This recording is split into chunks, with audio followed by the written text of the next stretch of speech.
45 a 66 de este tratado. La libre circulación de personas tiene que ver, en primer lugar, ¿sí?, con los trabajadores, ¿sí?, que son quienes van a poder ejercer su industria, quienes van a poder ofrecer sus oficios en alguno de los estados partes.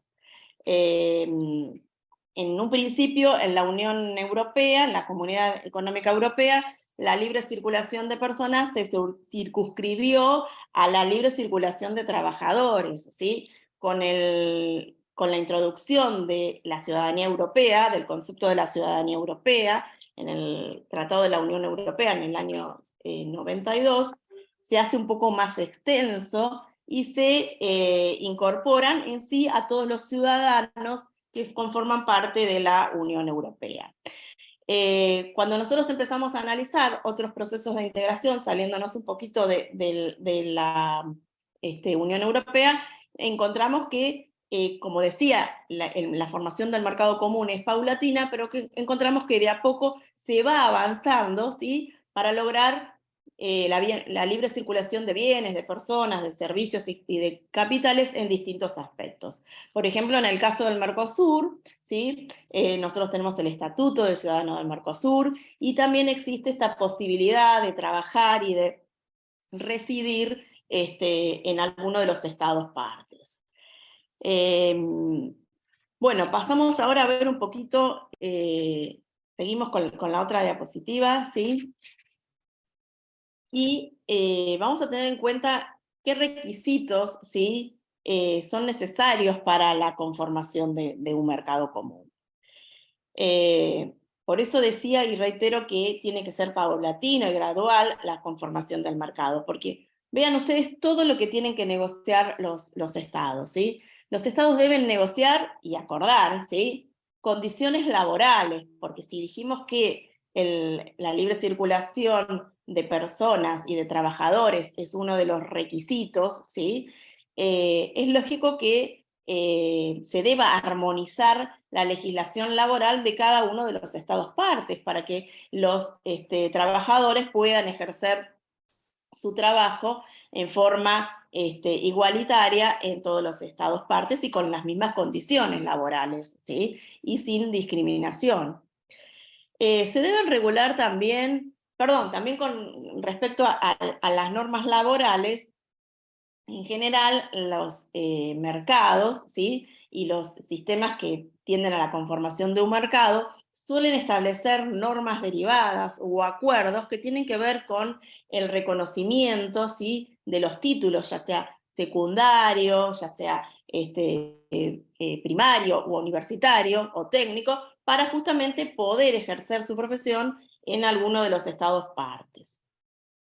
En este sentido, en el caso del Mercosur, también tenemos normas específicas, ¿sí?, al igual que lo que ocurre en la Unión Europea, que reconocen la validez de los títulos, ¿sí?, en los otros estados partes.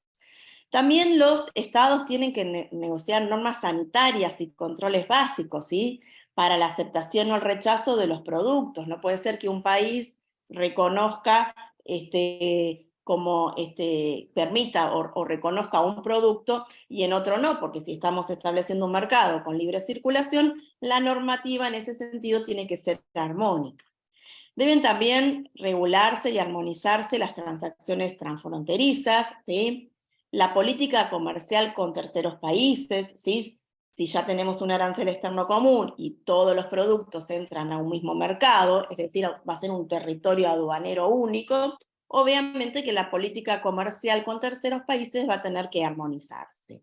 Y también es muy importante las normas comunes para la protección de los consumidores y las empresas, tanto porque ya sea las empresas como los consumidores van a poder, las empresas, ejercer su industria en cualquiera de los estados que conforman el territorio del mercado común, como así los consumidores adquirir bienes o servicios, ¿sí?, dentro de ese territorio. Entonces, las normas de protección de los consumidores y las formas de establecimiento de las empresas deben ser armónicas y deben ser comunes. En este sentido, la Unión Europea tiene directivas y reglamentos muy desarrollados respecto a lo que es, por ejemplo, el derecho de los consumidores.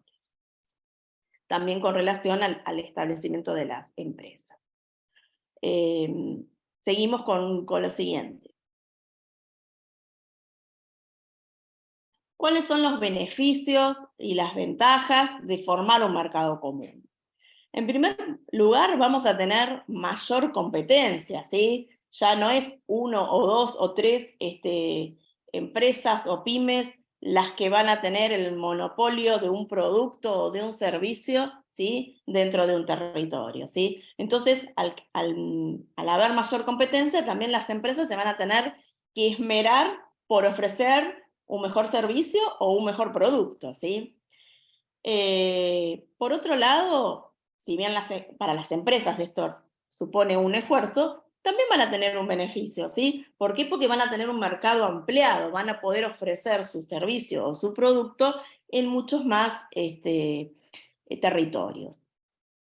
Supone también un mayor beneficio en lo que hace al mercado laboral, porque los trabajadores van a poder obtener empleos más allá de las fronteras de su país.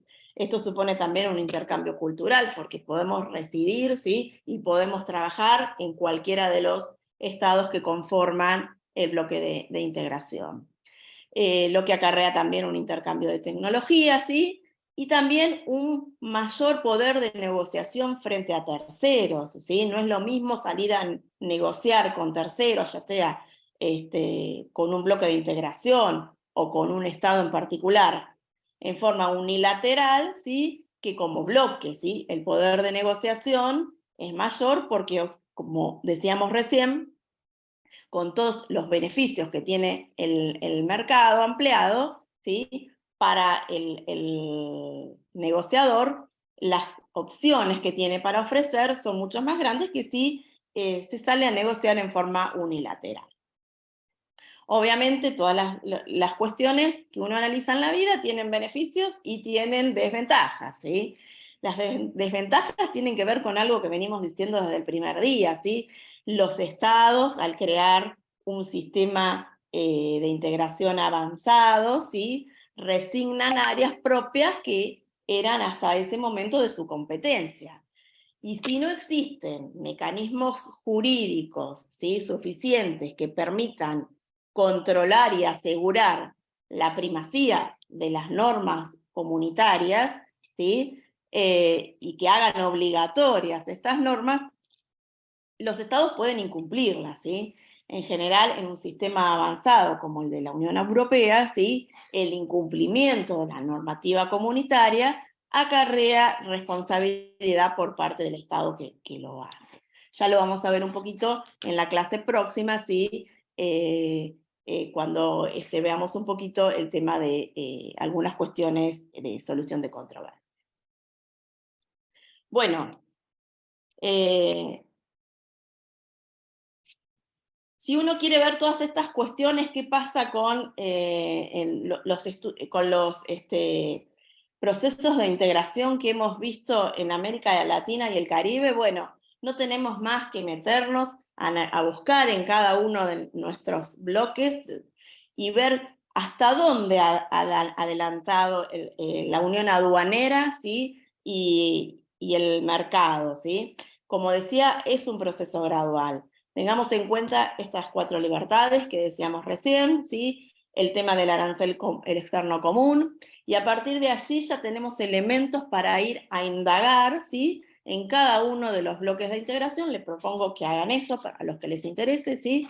Hasta dónde se ha logrado avanzar en estos aspectos tendientes a la conformación de un mercado. Obviamente teniendo en cuenta o partiendo de la base que el tratado proponga, ¿sí? La creación de un mercado común como el caso del Mercosur. Dicho esto, vamos a pasar a la segunda parte de la clase, ¿sí? Esta parte era breve, era un poco para completar algunos conceptos que nos habían quedado de la clase anterior, pero hoy queremos dedicarnos un poquito más a todo lo que tiene que ver con el sistema multilateral de comercio, ¿sí? Como ustedes saben, el sistema multilateral de comercio surge luego de la Segunda Guerra Mundial. Hasta la Segunda Guerra Mundial no habían en el derecho internacional normas jurídicas que regularan, ¿sí?, el comercio internacional. Al terminar la guerra, ¿sí?, y como consecuencia de que justamente el proteccionismo económico había sido uno de los disparadores de la Segunda Guerra Mundial, entre otras cuestiones, además de sumados los nacionalismos, luego de los intentos de fundar una organización internacional que se vincule a las cuestiones del comercio internacional, y ante el fracaso de la creación de una organización internacional del comercio, se negocia paralelamente, ¿sí?, lo que se conoce como el GATT, del cual hemos hablado tanto, ¿sí? Recordemos que en los acuerdos Bretton Woods habían nacido el Banco Mundial y el Fondo Monetario Internacional. En el año 47 se intenta formar una organización internacional de comercio, ¿sí? Es el ECOSOC el que propone la celebración de una conferencia en La Habana para llevar adelante la tarea de organizar esta organización internacional, pero si bien esta organización había sido propuesta por los Estados Unidos, luego de varios intentos para que el Congreso norteamericano apruebe esta organización, no se logra la entrada en vigencia de la OIC. Pero como les decía recién, paralelamente a la OIC, ¿sí?, se empieza a negociar un acuerdo sobre aranceles, un acuerdo general sobre aranceles. Tengamos en cuenta que para el año 47-48 el tema de los aranceles era la barrera más grande del comercio, ¿sí? Y estamos hablando de comercio de bienes.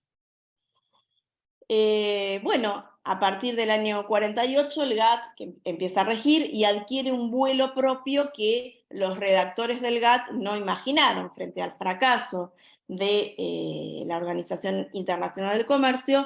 El GATT se transforma en el instrumento jurídico más importante que rigió al comercio internacional hasta la creación de la OMC en el año 94. Y a partir de allí, el GATT, que no era una organización internacional, comienza a comportarse como tal, como una organización internacional.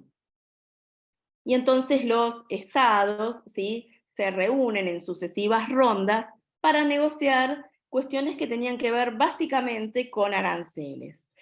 Pero en el año 86, luego de 7 rondas de negociaciones, se lanza una nueva ronda de negociación, ¿sí?, que es la denominada Ronda Uruguay, y ahí los estados proponen negociar la creación de una organización internacional. ¿Se acuerdan que decía que en La Habana en el 47 había fracasado la OIC? Bueno, ahora, pasados ya unos cuantos años, se proponen crear esa organización que había quedado trunca en el 47. Y a partir de allí se empieza a negociar la creación de este organismo internacional, ¿sí? Y una serie de acuerdos que iban más allá de los aranceles, ¿sí? En la ronda Uruguay se negocian cuestiones que van más allá de los aranceles. La ronda de Uruguay termina con la firma de lo que se conoce como el Acta de Marrakech en Marruecos, ¿sí?, por lo cual nace la Organización Internacional, la Organización Mundial del Comercio. Esta ronda Uruguay ha sido hasta la fecha la ronda de negociaciones más grandes a nivel multilateral en materia de comercio internacional, ¿sí? Y supone la creación de la Organización Mundial del Comercio, ¿sí?, que a diferencia del GATT sí es una organización internacional, no es un órgano de Naciones Unidas, no depende de Naciones Unidas, aunque sí trabaja en algunos aspectos coordinados con la ONU. Tiene una estructura jurídica, no nos vamos a detener en eso, ¿sí?, pero tiene una estructura jurídica propia de todo tipo de organización de cooperación. Y a partir de la firma del Acta de Marrakech, que les decía que se crea la OMC, se incorporan una serie de acuerdos, ¿sí?, a los cuales se denominan derecho OMC o acuerdos OMC, ¿sí? Hasta ahora, hasta el año 94, teníamos un solo acuerdo, ¿sí?, que era el GATT, y que regulaba exclusivamente el comercio de mercaderías. Vamos a ver ahora en la diapositiva siguiente la cantidad de acuerdos que se aprueban, ¿sí?, en el Acta de Marrakech. El Acta de Marrakech está conformado por un primer acuerdo, que es el Acuerdo de Marrakech, que es un acuerdo breve, chiquito, por el cual se establece la OMC.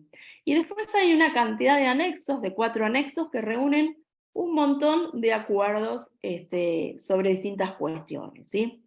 En el anexo 1A tenemos un montón de acuerdos vinculados a las mercaderías, ¿sí?, a los cuales vamos a ver ahora. Se incluye el GATT y 12 acuerdos más, y ahora vamos a hablar del GATT del 94, ¿sí?, y 12 acuerdos más. En el anexo 1B se incorpora el acuerdo relativo al comercio de servicios, ¿sí? Hasta ahora solo las mercaderías tenían regulación jurídica internacional, ¿sí? Ahora se incorporan servicios.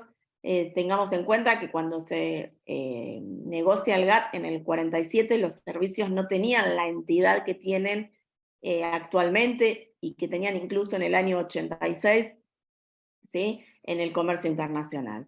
También se incorporan en el anexo 1C normas vinculadas a la propiedad intelectual, ¿sí? En el anexo 2 está el entendimiento relativo a las normas y procedimientos por lo que se rigen la solución de diferencias, ¿sí? La OMC tiene un sistema para solucionar las controversias, en el cual resulta obligatorio para todos los estados partes, ¿sí? Actualmente conforman la OMC 164 estados, ¿sí?, que representan el 98% del comercio internacional. Imagínense la cantidad de controversias y cuestiones, ¿sí?, que se suscitan al respecto. Vamos a ver un poquito más sobre esto en la clase siguiente. Y es importante tener en cuenta, cuando hablamos de acuerdos comerciales regionales, cómo funciona el sistema de solución de diferencias de la OMC, porque muchos acuerdos comerciales regionales reconocen lo que se llama la opción por el foro, es decir, la posibilidad que tienen los estados de salirse del sistema regional, ¿sí?, y de ir al sistema multilateral para solucionar sus controversias. El caso, por ejemplo, del Mercosur. Bueno, en el anexo 3 se establece un mecanismo de examen de políticas comerciales. En el acuerdo 4, en el anexo 4 se recogen se denominaban acuerdos comerciales plurilaterales, ¿sí? Los acuerdos anteriores son multilaterales porque participan todos, y en estos plurilaterales porque como son acuerdos sectoriales, solo aquellos estados que deseen incorporarse. Y luego el Acta de Marrakech termina con una serie de listas, decisiones y declaraciones que hacen los estados. Vamos a ver en la diapositiva siguiente, a mencionar simplemente, después Lautaro se va a extender más sobre el tema, algunos de los acuerdos, ¿sí?, a los que se hace referencia expresamente en el anexo 1, ¿sí? Más que algunos, son todos los acuerdos, ¿no?, a los que se hace referencia en el anexo 1. No los voy a repetir, sí voy a señalar que dentro de esta gran cantidad de anexos, ¿sí?, hay 2 anexos que tienen que ver con cuestiones sectoriales, ¿sí?, como el acuerdo sobre agricultura y el acuerdo sobre textiles y vestidos. La cuestión de la agricultura no estaba contemplada en el GATT, ¿sí?, y por eso a partir del 94 tomó vuelo propio con un acuerdo específico. Bueno, lo dejo a Lautaro para continuar con el tema de los principios generales, ¿sí?, establecidos a partir de la creación del sistema multilateral de comercio. Después, en tal caso, volvemos con algún tema en particular. Gracias, Bir. Antes de avanzar con los temas de los principios generales de comercio, retomo acá el tema que vos dejaste, vuelvo un poquito para atrás.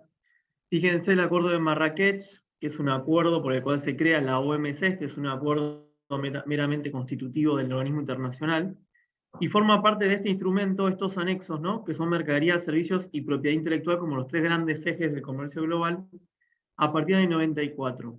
Y esto es importante porque los países, en paralelo a estos acuerdos, es que fueron celebrando sus acuerdos de integración, acuerdos comerciales regionales, donde también preveían la regulación del comercio de mercancías, de servicios, de propiedad intelectual y estas otras cuestiones vinculadas a solución de controversias un poco más operativas.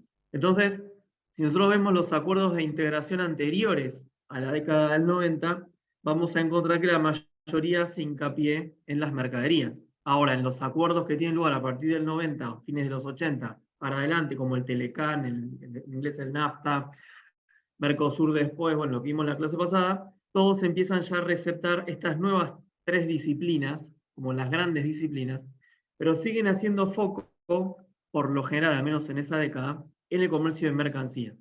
Entonces, es en este momento que se da un análisis un poco más profundo respecto a la compatibilidad de las normas de la OMC. Recuerden que estas normas regulan el comercio global entre aquellos países que no tienen acuerdo de comercio, o sea, son las normas generales, mientras que los acuerdos comerciales regionales van a regular el comercio bilateral o plurilateral entre países que tengan celebrado un acuerdo comercial regional.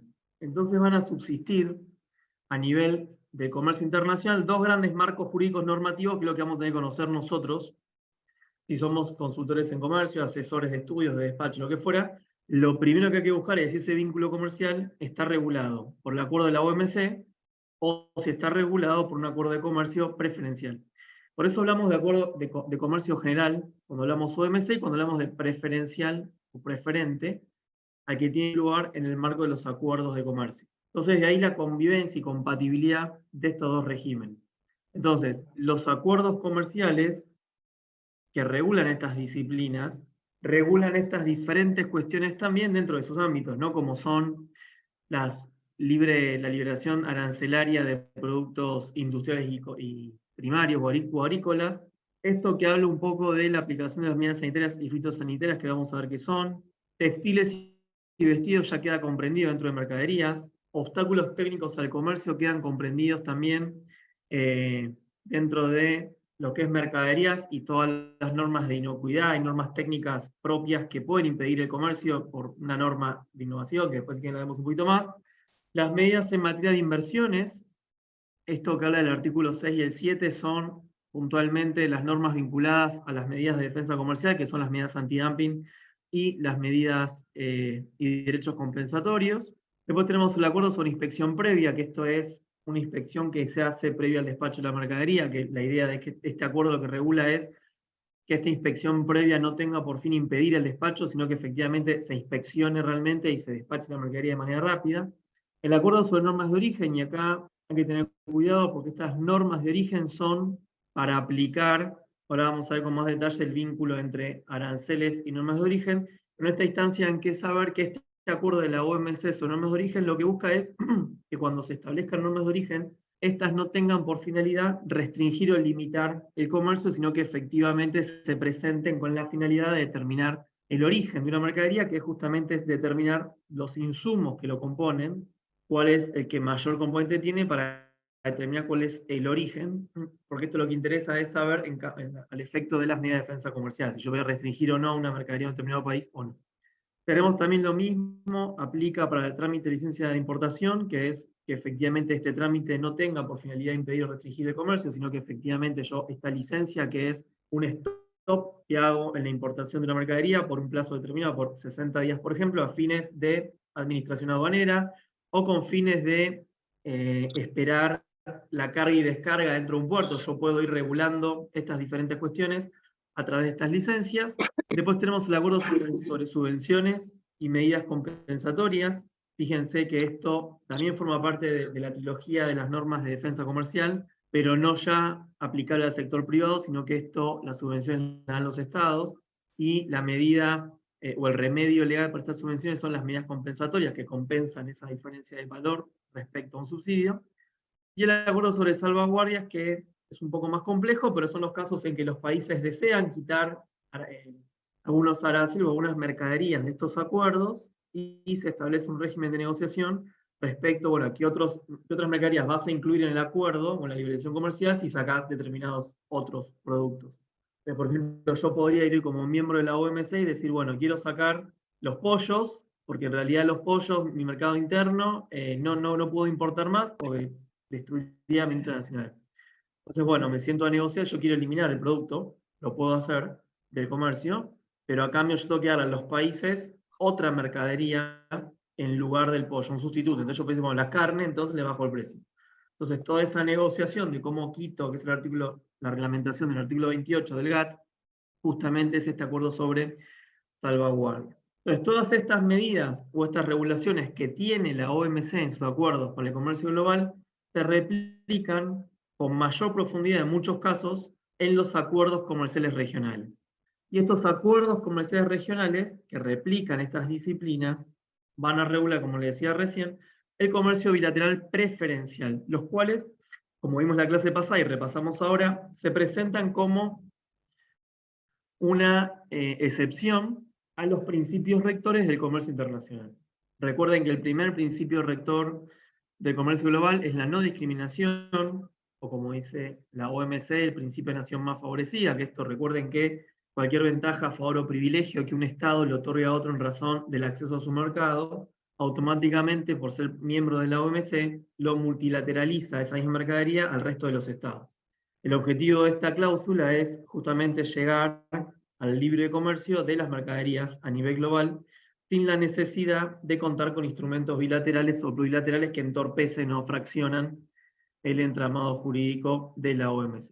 El segundo principio es el trato nacional. Recuerden que a lo que refiere es la imposibilidad de aplicar una medida restrictiva a una mercadería importada. Por ejemplo, yo no podría aplicar un tributo diferencial a una mercadería que importo en detrimento de el importador. Justamente por este principio de trato nacional, yo trato las mercaderías importadas de la misma manera que trato las mías nacionales. Entonces yo aplico un impuesto a los productores de acero de Argentina. Esta medida que le aplico a los productores de acero, tendré que aplicárselas también a los importadores de acero de otros países sin importar la nacionalidad de esa mercadería. El tercer principio es la protección aduanera exclusiva, y esto tiene que ver con las mercaderías, que es la única forma que yo tengo de proteger a mi productor nacional, es a través de los aranceles aduaneros, que es lo que busca restringir la OMC, y como hizo también su trabajo, la OMC logró avanzar en la desgravación arancelaria, pero muchos países se vieron en la disyuntiva de qué otra manera podría proteger las mercaderías justamente en razón de sus desgravaciones, y es que empezaron a proliferar las medidas no arancelarias. Estas medidas no arancelarias es que lo justamente se busca es que no se inventen nuevas medidas, como pueden ser obstáculos técnicos al comercio, medidas de salvaguardia, u otras, que no tengan que ver con la posibilidad del pago de un tributo aduanero. La cuarta regla o principio rector es la transparencia, que viene dado por el acuerdo cuarto que ustedes vieron recién. Es este examen de políticas comerciales que los países están obligados a notificar a la OMC respecto de las normas vinculadas a comercio exterior que aprueben. O sea, cualquier medida que adopte un gobierno respecto a un tema comercial de comercio internacional, tiene la obligación de notificar a la OMC, y para esto, dentro de cada país, seguramente ustedes conocen lo que se llaman puntos focales, que los puntos focales son los encargados de notificar a la OMC de las medidas que adopta un gobierno dentro de ese gobierno. Dentro de esta transparencia, cuando los países, además de informar sus normativas, la OMC hace un informe técnico donde va una visita a ese territorio y hace lo que se llama el examen de política comercial, que lo que analiza justamente es si las normas notificadas son efectivamente las que están aplicando, si hay otras normas, otros procedimientos no notificados, lo demás, y se hace un estudio respecto a las políticas comerciales que aplican los territorios. Dentro de estos principios, algunos autores también reconocen el trato especial y diferenciado, que esto en realidad es una diferenciación dentro del principio de no discriminación, en realidad es una discriminación positiva, en favor de los países en desarrollo, como lo llama la OMC, donde se les reconoce a estos países la posibilidad de acceder, por ejemplo, a programas de financiamiento dentro de la OMC para poder incorporar estas políticas, de contar con plazos más largos de desgravación y contar con otros beneficios que no tendrían los países desarrollados. Este tema del trato especial y diferenciado es para hacer un curso en sí mismo por la complejidad que tiene y por la extensión que presenta, dado que cada uno de los acuerdos que vimos recién, que Virginia comentaba recién, el anexo 1, 2, 3 y 4, transversalmente dentro de cada acuerdo existen estas cláusulas de trato especial y diferenciado. Entonces lo que se quiso hacer en la última ronda de negociaciones respecto a este tema, que es un tema que es muy interesante para estudiarlo, es lo que se ha tratado de hacer en la última ronda de negociaciones, en la ronda Doha, fue hacer un instrumento que regule el trato especial y diferenciado en vez de estar disperso en todos los instrumentos de la OMC. Ese avance no prosperó justamente por la complejidad que tenía, porque no es lo mismo contar trato especial y diferenciado en el tema de mercaderías, en servicios, en propiedad intelectual. Y en propiedad intelectual ustedes seguramente lo conocen, el caso que fue la suspensión de 2 artículos del acuerdo sobre intelectual respecto a las vacunas, que fue una iniciativa de India seguido por otros países, justamente por esto de especial diferenciado, la liberalización de las patentes vinculadas a las vacunas, en el campo de comercio de productos médicos. Y también recuerden que estos acuerdos comerciales regionales son una excepción al principio de nación más favorecida, que es lo que vamos a ver ahora, un poco el paralelismo entre estos acuerdos comerciales regionales, muchas veces también llamados OMC+, en razón de que son más profundos, incluyen otras disciplinas no previstas en la OMC, dado que esos acuerdos que recién les mostraba Virginia, que fueron estos, desde el año 94 solamente recibieron dos modificaciones, que fue con la incorporación del acuerdo relativo a la facilitación del comercio, que en realidad ese acuerdo no es sustantivo, sino que es procedimental, lo que busca es facilitar los trámites aduaneros para optimizar los tiempos y el uso de la tecnología en los trámites aduaneros, y el acuerdo sobre subsidios a la pesca, que es similar al acuerdo de subsidios y unidades compensatorias general para el comercio de mercancías, aplicable a los subsidios en particular vinculados a la pesca. Esto está vinculado también con los ODS, con el 14, vinculado a las políticas de promoción y protección de los océanos y actividades marítimas. Entonces, si nosotros tuviéramos que hacer una síntesis entre los acuerdos OMC y quizá un paralelismo con los acuerdos comerciales regionales, ahí ven que tenemos por un lado los aranceles, o la eliminación, ¿no?, de los aranceles y las medidas no arancelarias. Todos buscan, al final del día, la liberalización de comercio, en un caso para todos los países por igual, o miembros de la OMC, y por otro caso, de manera bilateral o plurilateral, dentro de los estados que participan del instrumento. Eso va de la mano de reglas de origen, que ahora vamos a ver un poquito de qué se tratan, de medidas sanitarias y fitosanitarias, que son similares a los obstáculos técnicos al comercio. Recuerden que las medidas sanitarias y fitosanitarias aplican o son restricciones vinculadas a la protección o límites que yo tengo para el comercio internacional, que permite la OMC, vinculadas a la seguridad de las personas y a la seguridad y la vida, de las personas y de los animales, en razón de la exportación de ganado o ganado faenado,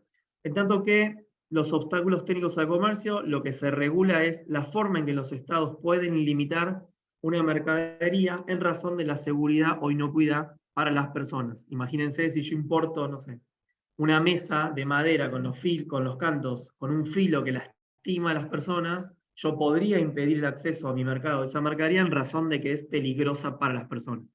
Ese peligro que ofrece esa mercadería estaría fundamentada el no ingreso al territorio aduanero a raíz de la aplicación de un reglamento técnico donde se exija que todas las mesas de madera vengan con los bordes limados. Entonces, cada país, seguramente ustedes lo conocen mejor, cada uno de los países ha establecido cuáles son sus reglamentos técnicos para determinadas mercaderías.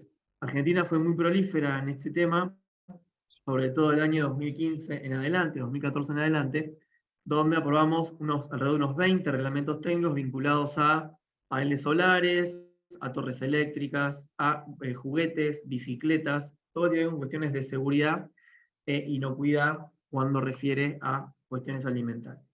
Tenemos también capítulos vinculados a defensa comercial, recuerden esto, antidumping, medidas compensatorias y salvaguardia. Recuerden acá la diferenciación entre antidumping, son aplicadas a las importaciones de mercaderías que son vendidas a un precio inferior al valor de producción por una empresa, ese precio dumping que se llama, es cuando lo detecta un gobierno, a través de un procedimiento, fija un derecho aduanero antidumping, justamente, que lo que hace es compensar esa diferencia entre el valor inferior al valor real de producción y le aplica los aranceles normales de sumado, ¿no?, al derecho antidumping, para equiparar el precio importado de cualquier mercadería. En tanto que las medidas compensatorias, los derechos compensatorios, lo que compensan son la diferencia o el valor inferior de esa mercadería cuando está subsidiada. Y los subsidios los aplican los estados, no ya las empresas. Y las salvaguardias, esto que les comentaba recién, que era la quita de unas mercaderías por el incremento de otros.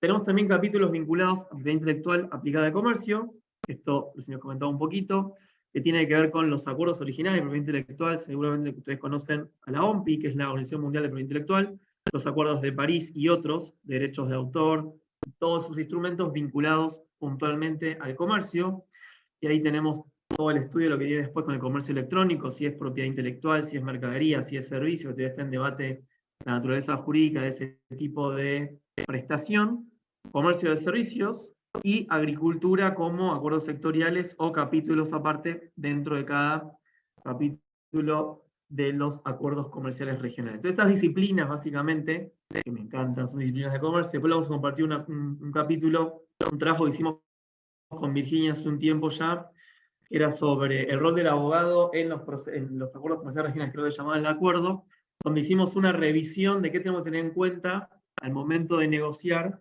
estas diferentes disciplinas. Entonces, si ustedes el día de mañana les toca ser negociadores de alguna de estas disciplinas, bueno, ojo, hay que tener, en reglas de origen, hay que tener presente este tema, en aranceles este otro, y cada uno tiene como su particularidad. Por eso es que los gobiernos, en sus equipos negociadores, tienen equipos por disciplina.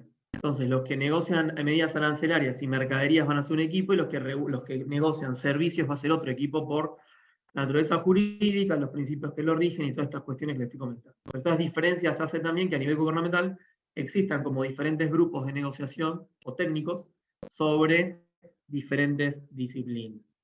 Acá, bueno, acá estaban los acuerdos, los temas más recientes de incorporación a los acuerdos de la OMC, Facilitación de Comercio y Pesca 2022, y recordemos esto vinculado a los acuerdos comerciales regionales, propiamente dicho, ahora sí ya entramos de lleno a estos acuerdos comerciales regionales. Recuerden que es una excepción a la norma de la OMC, prevén todos un grado de integración concreta. La OMC va a la eliminación de aranceles y a la eliminación de medidas restrictivas al comercio a nivel global, pero no busca hacer una zona de libre comercio, no busca hacer un mercado común, no busca hacer una aduanera, busca la eliminación de todas estas medidas para la facilitación comercial, punto. Ahora, los procesos de integración o estos acuerdos sí buscan en concreto un grado de integración, que lo vimos en la primera clase, si se acuerdan, que cada uno de los grados va incluyendo las características del anterior, como es la zona de libre comercio, una aduanera, mercado común, etc. Y para esto se van fijando metas temporales. Todos los acuerdos de comercio incluyen desgravaciones y eliminación arancelaria y pararancelaria para el régimen de mercaderías y servicios. Propiedad intelectual es transversal, no tiene eliminación arancelaria propiedad intelectual, pero sí lo tiene mercaderías y servicios. Y se prevén canastas de desgravación arancelaria, y aquí empezamos con el tema que a mí más me gusta, que es las canastas de desgravación, las listas negociadas y lo demás.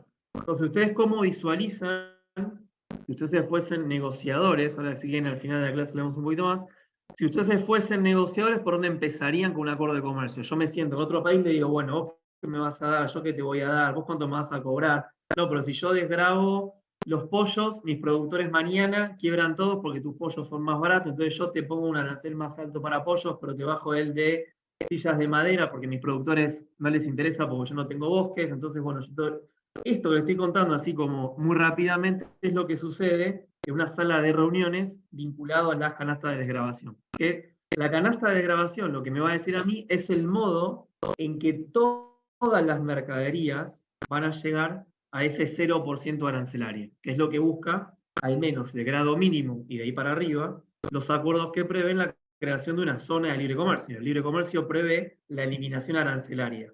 Ahora, esto no se hace de un día para el otro, elimino el 100% de mis aranceles para que el otro país ingrese todo libremente y yo, bueno, me pasa por encima, destruyo mi industria nacional por el acuerdo comercial. Al contrario, entonces yo tengo que pensar qué productos son estratégicos, cuáles no, cuáles voy a proteger, cuáles no voy a proteger, pero ojo, yo tengo un límite acá. No puedo yo fijar cualquier arancel máximo para proteger lo que quiera. Mi máximo va a estar dada por lo que yo establecí en la nación más favorecida. Entonces, si yo en la OMC fijé para mis pollos el 35% arancelario, yo en mi acuerdo comercial no puedo decir, bueno, los pollos van a tener un 80% de arancel, porque estoy yendo en contra de lo que yo ya otorgué. Entonces, si avanzamos un poquito más, mi punto de partida en cualquier acuerdo de libre comercio, en materia arancelaria, son mis aranceles, nación más favorecida de la OMC. O sea, ese es mi punto de partida.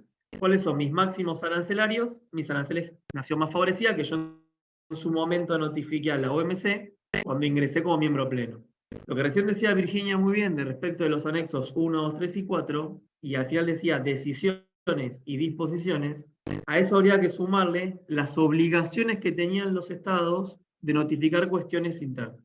Cuando un país entra en la OMC, primero que acepta todo ese entramado normativo, acá no hay, no se puede aceptar a medias ningún instrumento, salvo los bilaterales que puedo optar por no elegirlos, compro todo el paquete. Y con la compra de todo ese paquete está la obligación de yo notificar a la OMC mis máximos arancelarios. Quiere decir que yo podía en ese momento decir, bueno, este es mi listado, ahora les voy a mostrar cómo es un listado arancelario para que sepan de qué les hablo, pero les digo, bueno, mi listado.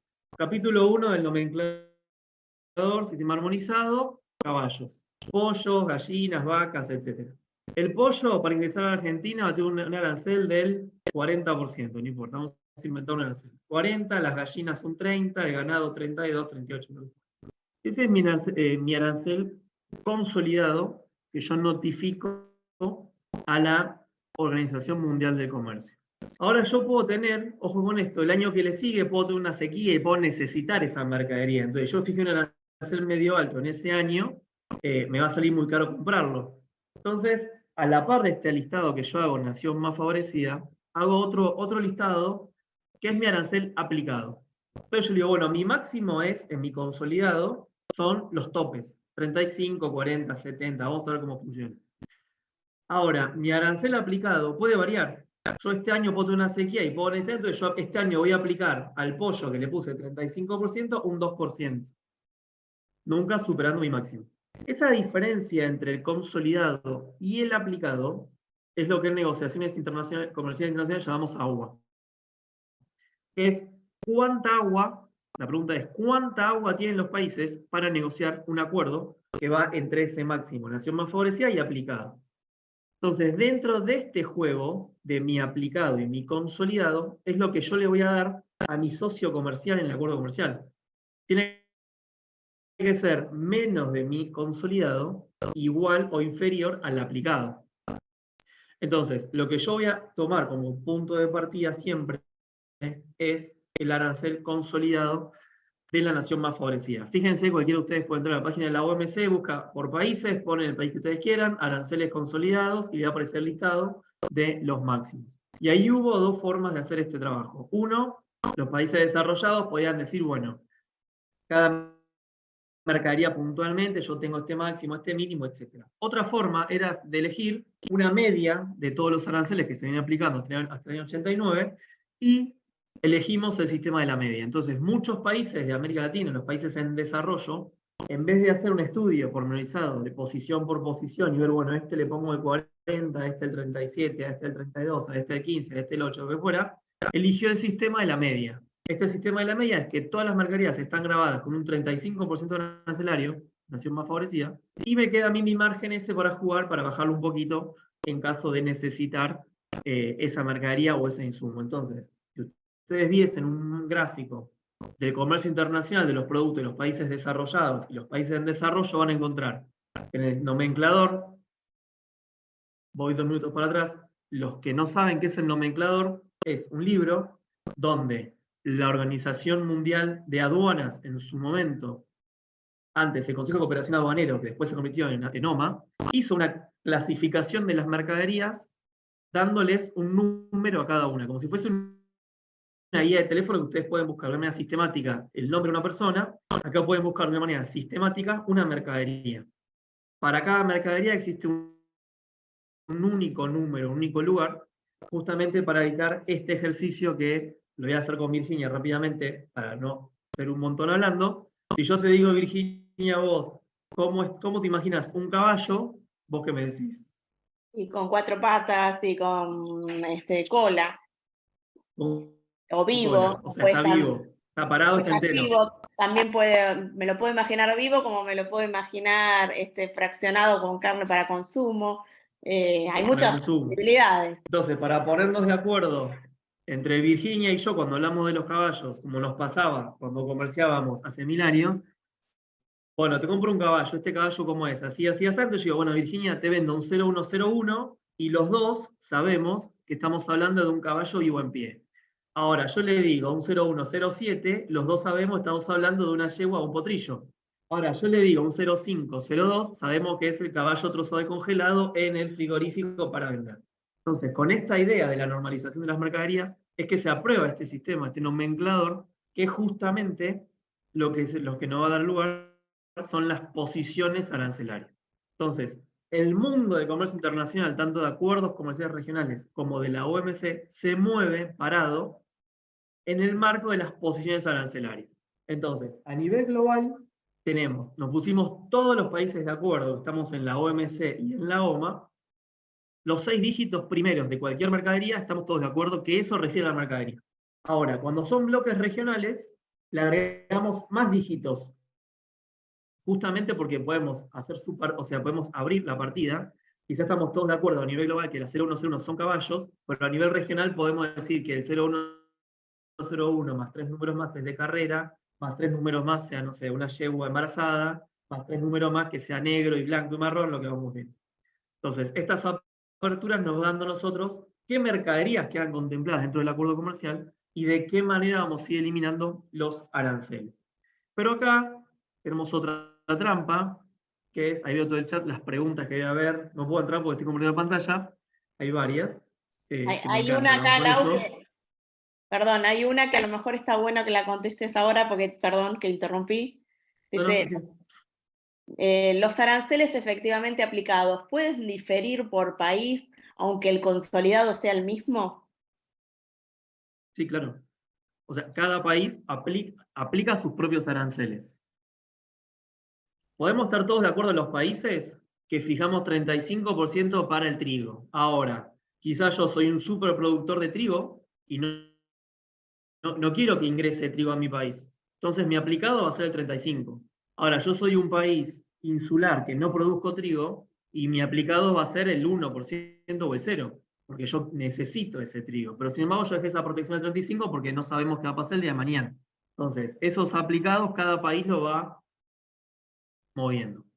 Avanzamos un poco más, pero acá le decía, ojo con esto, porque nos encantan las cuestiones arancelarias, nos encantan los aranceles, pero hay una trampa. Y la trampa es justamente el régimen de origen, que es otro tema que a mí me encanta, que para un curso de origen podemos hablar Parte. 10 días. Espectacular tema de tesis, pero que están haciendo posgrados, régimen de origen es espectacular. ¿Por qué? Porque yo les podría decir a ustedes, bueno, mi país te va a dar mi listado de mercaderías al 0% y ustedes van a decir, bueno, espectacular, este acuerdo de comercio, la verdad, qué bien, logré acceder al mercado todo con 0%, sin aranceles. Voy a mi gobierno y les digo, miren, logré firmar un acuerdo con el país que fuera, el país me da todo, no tiene problema con ninguna mercadería, todo 0%. Bueno, ahora voy a exportar trigo. Ah, ok, pero en trigo me dice que solamente puede ser con trigo producido en mi país, que no puedo usar insumos importados. Ese trigo además tiene que estar, no sé, no puede haber usado fertilizantes no sé cuánto. Que ese trigo además, y empieza a poner condiciones. Entonces, el régimen de origen es el que va a fijar dos cosas. Primero, el lugar donde efectivamente se tiene por producido una mercadería. Y en segundo lugar, si voy a poder usar o no insumos importados en esa mercadería. Entonces, es fundamental para nosotros, cuando vemos un acuerdo de comercio, además de ver los aranceles y además de ver las posiciones arancelarias y las listas de desgravación, en paralelo tenemos que ver siempre el régimen de origen.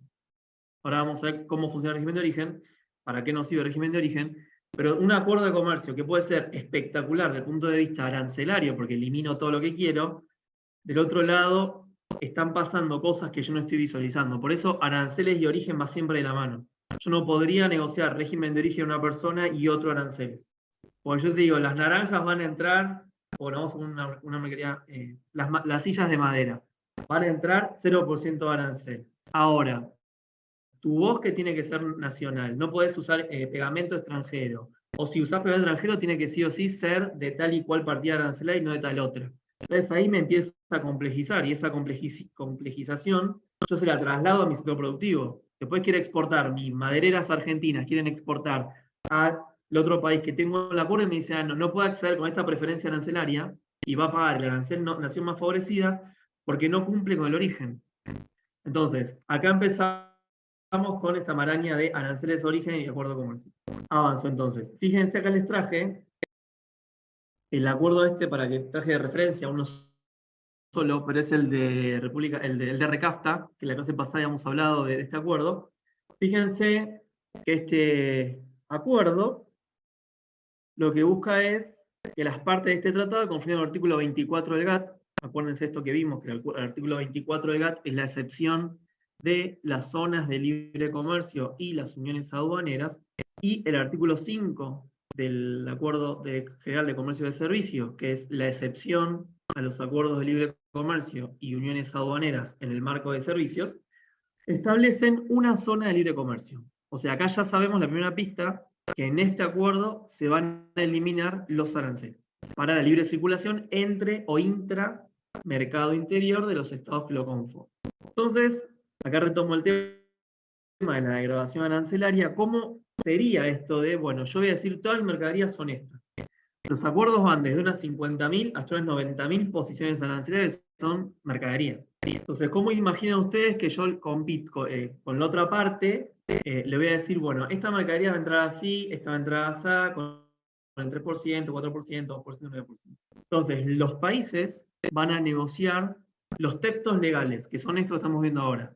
Es toda la descripción de los capítulos del acuerdo. Eso es una parte del instrumento, que son los acuerdos comerciales regionales propiamente dichos. Esto es lo que se negocia. Ahora, lo que hay después de estos trabajos o estos acuerdos son todas las listas que cada uno de los países presenta unilateralmente diciendo, bueno, esta es mi oferta. Estos productos van a entrar al 0%, estos al 8%, estos al 10%, estos al 15%, la degradación va a ser así, así, así, de acá un año, 2, 3, 4, 5, 6, 7, 8, 9, 10. Entonces, si se acuerdan, se hace memoria el Acuerdo Europeo-Mercosur, los que hayan seguido ese tema, el texto del acuerdo, o sea, los capítulos, estaban para consultar en borradores. Lo que siempre tardaba en presentarse fueron las listas. O sea, el acuerdo es espectacular, estamos de acuerdo, capítulo 1, 2, el acuerdo de comercio, el acuerdo de complementación política, el acuerdo de promoción cultural, etc. Bárbaro el acuerdo, solución de controversias. Ahora, ¿esto sobre qué aplica? ¿Sobre qué mercadería? Ese era el punto neurálgico de las negociaciones. Yo puedo tener un instrumento legal espectacularmente redactado. Ahora, si yo no le ofrezco nada en la desgrabación, la otra parte me dice, sí, solamente te doy esto, esto no, ya no me va a servir ese instrumento con la finalidad que estoy buscando yo, que es realmente acceder al mercado del otro territorio, otro país, de manera preferencial. Entonces, esto en el medio transversalmente tenemos esto de la desgrabación. O sea, cómo yo, como país, voy a ir eliminando mis aranceles, que yo me obligo unilateralmente con el otro, para llegar a un momento que todo sea 0% y se llegue al libre comercio de todas las mercaderías. Si ustedes buscan cualquier acuerdo de complementación económica que vimos cuando vimos el sistema LADI, los ACE 18, 54, 55, bilaterales 37, 38, todos avanzaron hasta un grado de desgrabación y llegado a determinado momento empiezan las prórrogas, que son generalmente los productos más sensibles, los que yo voy tratando de no liberalizar. Por ejemplo, nosotros tenemos en Argentina y México el acuerdo del AC55 de autopartes y automóviles, donde se fue liberalizando el comercio. Ahora llega un punto donde nosotros tendríamos, tanto México como Argentina, liberalizar el comercio de automóviles al 100% y lo vamos postergando por 3 años, por 4 años, por 7 años, porque no podemos, en el marco de nuestros mercados, liberalizar liberalizar esa mercadería, porque no aplicamos las políticas necesarias para atrás para que nuestro sector sea más competitivo, o por otras razones, políticas o lo que fuesen, no podemos liberalizar ese sector del todo, del 0%, mientras que otros sí, lo liberalizo y no pasa nada. Entonces, esta desgravación arancelaria que cada gobierno sabe cuáles son sus productos sensibles y cuáles no, o no lo sabe, puede no saberlo. Entonces ahí hay una función dentro de los acuerdos con las negociaciones, que es la participación de la sociedad civil en el marco de estos acuerdos comerciales, donde se les consulta a las cámaras de comercio o a la sociedad civil para que digan cuáles son los sectores, los productos, para que opinen, cuáles son los que habría que proteger, los que no hay que proteger, cuáles son los que hay que promover, fomentar, etc. Entonces, en este marco de negociación y hasta que se llega a la lista efectivamente la final, es que se arma esto de la desgravación arancelaria. Entonces, fíjense lo que prevé este instrumento, que es bastante similar a cualquier otro de libre comercio. Dice que, salvo disposición en contrario a este tratado, ninguna parte podrá incrementar ninguna arancel aduanera existente o adoptar ningún arancel aduanero nuevo sobre una mercadería originaria. Originaria es que sea producida dentro de ese territorio bajo las reglas de origen normal. Salvo disposición en contrario a este tratado, cada parte eliminará progresivamente sus aranceles aduaneros sobre las mercaderías originarias de conformidad con el anexo 3.3. Y ahora vamos al anexo 3.3, que en todos los acuerdos hay un anexo que fija la forma en que se va a desgravar esto, que es una escalera. Ahora les voy a mostrar, porque la próxima que sigue tiene el formato este. Para mayor certeza, dice el acuerdo, o sea, ya estamos de acuerdo que vamos a eliminar los aranceles, que no podemos aplicar ninguno nuevo ni aumentar los existentes, y además reforzamos lo anterior, donde dice que para mayor certeza, el párrafo 2, una parte centroamericana, no impedirá a una parte centroamericana otorgar un tratamiento arancelario idéntico, más favorable, a una mercadería solo dispuesto en los instrumentos jurídicos de integración centroamericana, en la medida que la mercadería cumpla con las reglas de origen contenidas en esos instrumentos. Es decir, que cada país ahí se reserva para otorgar una preferencia diferente dentro de este acuerdo, en el marco de otro instrumento, y después están las consultas entre las partes cuando nos eliminen o empiece a haber algunas cuestiones vinculadas a este tema. Entonces, fíjense, para mayor certeza, todavía cada vez más cierto, una parte va a poder incrementar un arancel aduanero al nivel establecido en el anexo 3.3 tras una reducción unilateral, que ahora vamos a ver de qué se trata, o mantener o aumentar un arancel aduanero cuando sea autorizado por el órgano de diferencia de la OMC. ¿Qué puede pasar acá? Puede pasar que yo en el marco de un acuerdo comercial empiezo a usar mi desgravación arancelaria para que el otro país me empiece a exportar, pero que me inunde mi mercado. Entonces yo digo, bueno, voy a desgravar las bicicletas.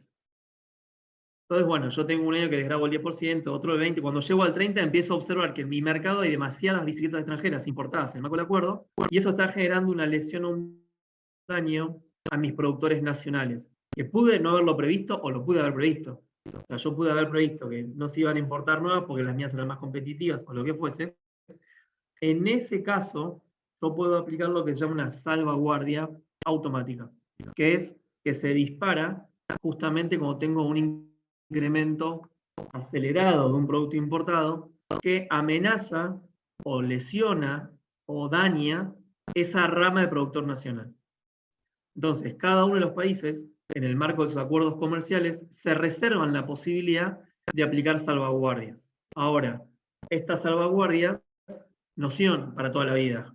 Yo una vez que uso una salvaguardia para una posición arancelaria, ojo con esto, yo puedo usarla por posición arancelaria. Entonces, les digo, ante la posibilidad de que esta posición arancelaria se vea lesionada o restringida a la industria de producción nacional, a esta yo me reservo el derecho de aplicar una salvaguardia si incrementa, no sé, la importación de bananos para los países de bananos productores.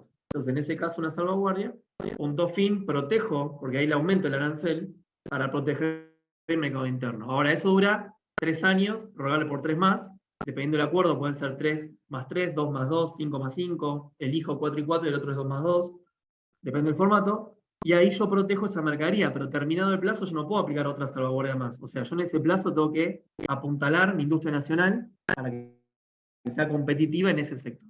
Y después mantener un arancel que estaba sujeto a desgravación con autorización del órgano de acción de diferencias de la OMC. Sigo, entonces, esto que le decía hoy, las canastas de desgravación está acá, que se prevén canastas de desgravación, fíjense cómo funciona. Tenemos entonces las canastas de desgravación.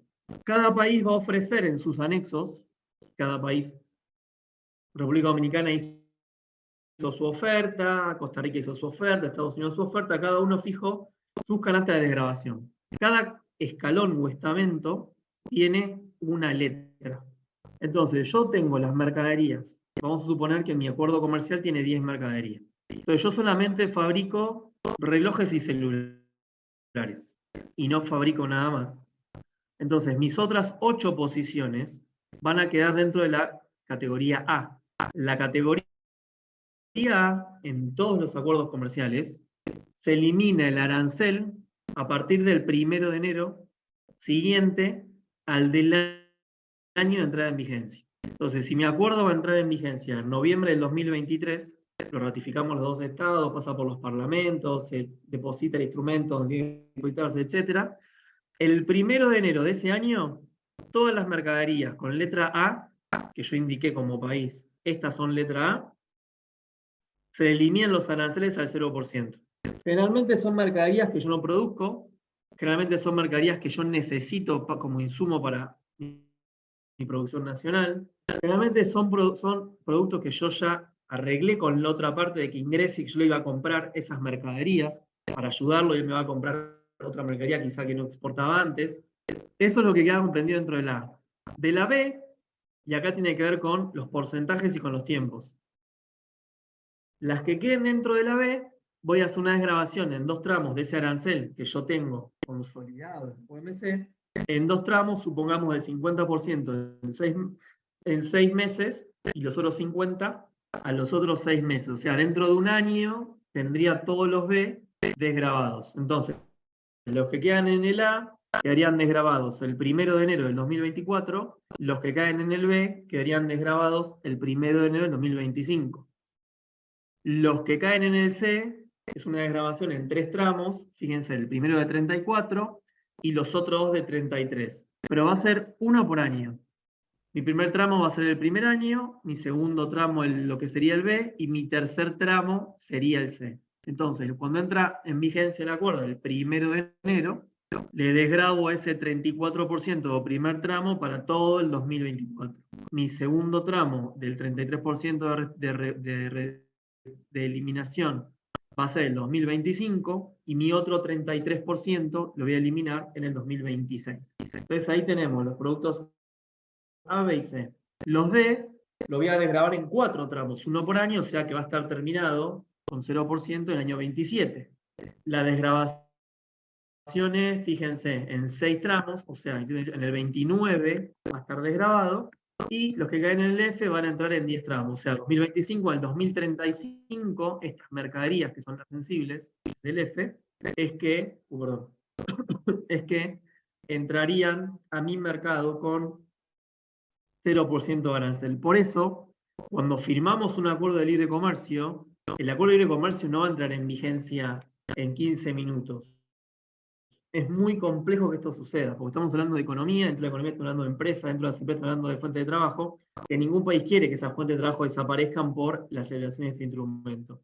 Que fue un poco lo que pasó cuando hablamos en alguna clase anterior del Mercosur, que el proceso de desgravación, esta canasta de desgravación estaba prevista hacerse en 2 años, del 91 y 94. Entonces, en 3 años, imagínense desgravar al 0% todas las mercaderías. Muy complejo, entonces justamente esa, la no posibilidad de desgravar al 0% todas esas mercaderías fue llevando a que los estados se pongan de acuerdo para ir haciendo prórrogas y postergando. Bueno, lo que era el 2025, 5 años más, lo que era llegamos al 2023, y bueno, son 3 años más, era hasta el 26, y así, con una gama de productos que todavía siguen teniendo protecciones arancelarias dentro del Mercosur. Entonces, fíjense, si quieren interesa el tema, busquen las mercaderías que cada uno de sus países se reservó las listas.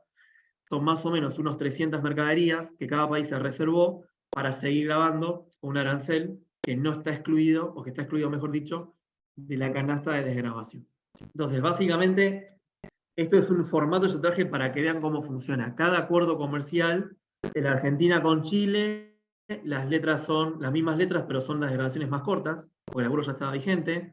En acuerdos que son sectoriales pueden ser mucho más largos, tienen hasta 30 años, porque puede tener más letras, puede tener O, P, Q, R, y cada la que cae en la Q se desgraba los primeros 5 años, sigue con el máximo y arranca la desgravación en el año número 6, y así con cada uno. Este acuerdo el de Recafta tiene hasta la S, o sea, los que caen en la S creo que eran los primeros 10 años, siguen como vienen, y después sí van a empezar a desgravar de un porcentual por año hasta llegar a 30 y pico de años, hasta llegar a la liberalización, que fue creo que pasó con este acuerdo, que creo que era el RON el que estaba como más protegido, pero se llegó al momento de la eliminación y empezó bueno, a postergarse y a aplicarse otras medidas para que no haya una competencia directa con otro tipo de RON de la región. Después ustedes me corrigen, los que están en esa región me van a corregir mejor. No me acuerdo si era el RON o los habanos. Había una mercadería de esas que era sensible para Dominicana que tuvieron que empezar a postergar porque se llegó al minuto cero de la eliminación del 0% y las empresas no estaban preparadas para recibir la importación de estas mercaderías a 0% arancelario dentro de sus territorios. Entonces, conociendo las canastas de desgravación, les voy a mostrar cómo es una lista. Esto que parece algo muy complejo, en realidad es bastante sencillo. Fíjense, este es el anexo 3.3 de que hizo Costa Rica. Al momento de entrar al DRCAFTA dice, bueno, yo apruebo este instrumento, pero mis mercaderías, mis aranceles y mi desgravación va a ser esta. Estos son mis ritmos y mis mercaderías. Entonces, fíjense, vamos de izquierda para derecha para ustedes. Sistema armonizado, versión 2002. Hay varias versiones. Cada versión va incorporando nuevas mercaderías o va desglosando. Por ejemplo, la última versión del nomenclador incorporó todo lo que tiene que ver con productos médicos, que en la pandemia eran partidas residuales o partida bolsa. En la última apertura se agregaron insumos médicos descritos en una posición. Se incorporaron los drones, que no estaban previstos. Se desglosó, por ejemplo, el yogur con cereales, que antes se clasificaba, o el yogur por un lado y los cereales por otro, se incorporó como una mercadería, como una posición única. Se incorporaron también las impresiones 3D, que eso era complejo clasificarlo porque no era ni una mercadería, era un servicio, bueno, quedó contemplado ya una partida, y así con diferentes mercaderías. Entonces fíjense acá, el número, esta es la partida arancelaria, el sistema armonizado, cuando todos, yo les digo 0101 1090, todos sabemos que no son caballos, son otros animales de esta raza, entonces pueden ser asnos, pueden ser burros, pueden ser otros animales que no sean caballos de la familia de caballos. Entonces fíjense, parte arancel base 10%, que es el arancel consolidado OMC, o sea, el NMF es 10, y la categoría de desgravación para Costa Rica de otros animales que no sean caballos, que sean de la familia, como son los asnos, el 1 de enero del año siguiente al que entró en vigencia el acuerdo, se eliminó, este 10% se eliminó al 0%. Seguramente Costa Rica no es productor de caballos, entonces, y los que tiene posiblemente los importe, entonces quiere comprarlos más baratos. Entonces, con el 0% de arancel, acceden al mercado de Costa Rica los caballos de todos los países que forman parte del DRCAFTA al 0%. Fíjense en esta columna que dice salvaguardia, para estas mercaderías no guardaron salvaguardias, sino acá se tiene que indicar qué salvaguardias se guardan. Entonces fíjense acá les marqué otro, por ejemplo, gallos y gallinas de peso inferior o igual a 2.000 gramos, o sea, a 2 kilos, se parte la arancel base del 10%, pero letra es D. Entonces, supongamos que la D es una de las más avanzadas, con lo cual esto no va a entrar al 0% al 1 de enero del 2000, del año siguiente que entró en vigencia el acuerdo, sino que va a entrar al 0%, se va a llegar a los 10 años, suponiendo que, vamos a suponer que la D es la eliminación del 1% anual de la arancel base. Entonces, por 10 años va a cobrar 10, 9, 8, 7, 6, 5, 4, 2, 1, hasta llegar al 0% en 10 años. En estos 10 años, Costa Rica debiera implementar políticas públicas para que cuando entren las gallinas y los gallos de un peso inferior a 2 kilos, sean competitivos. Y así cada país es que elabora su lista de posiciones arancelarias con sus descripciones, su arancel base, su categoría de desgravación y su salvaguardia. Ahora, esto respecto a lo que tiene que ver con la desgravación arancelaria de las mercaderías. Pero esto va de la mano con lo que les decía hoy, que era esta imagen, que es el régimen de origen. Imagínense acá yo tengo estas gallinas que pesan 2 kilos, que van a entrar, o los asnos, que van a entrar al mercado con un arancel de 0%, pero yo no sé bajo qué condiciones va a entrar esa gallina de 0% a mi mercado. Esas condiciones vienen dadas por las reglas de origen, que es la segunda parte de esta clase, para que ustedes se vayan sabiendo cómo funcionan los aranceles con la norma de origen y cómo es esto de la puesta en funcionamiento del acuerdo comercial. Entonces, las reglas de régimen de origen, todos los acuerdos de comercio las tienen. No tratan ya el régimen de origen como una restricción administrativa, como dice la OMC, como una medida administrativa para limitar la norma de comercio, sino que lo que va a decir esta regla de origen es cómo determino yo que esa mercadería efectivamente es producida en mi país socio. Porque puede pasar que en mi país socio, vamos a poner el de Recafta, Costa Rica importa sillas de Perú y me las reexporta. Entonces ellos tienen duda, bueno, esta silla viene del territorio aduanero de Costa Rica, ahora, ¿se fabricó en Costa Rica efectivamente? ¿Costa Rica le aportó valor? ¿O es una triangulación que estoy triangulando con Costa Rica para acceder a mi mercado más barato porque no tengo acuerdo con Perú? Entonces, para evitar este juego, es que tienen lugar estas normas de origen que me van a decir efectivamente cuándo la mercadería es producida en el territorio del Estado asociado. Entonces, en primer lugar, tenemos dos tipos de reglas. Las reglas de origen generales y las reglas de origen específicas. Cuando tenemos reglas de origen específicas, dejamos de lado las generales. Es decir, que prevalecen las específicas, llaman reo, porque los reos vienen dados también al lado de la partida arancelaria. Entonces yo sé que esas gallinas que estamos viendo hoy, de 2 kilos, tienen que ser enteramente producidas o tienen que haber nacido en el territorio del Estado que lo va a exportar, por ejemplo. Eso me va a decir mi regla específica. Ahora, cuando no tengo una regla específica, porque no todas las partidas la tienen, aplicamos las reglas generales. Las reglas generales en principio son 3, algunos acuerdos incluyen los 4, las que son excepciones en algunos acuerdos, otros confían en origen.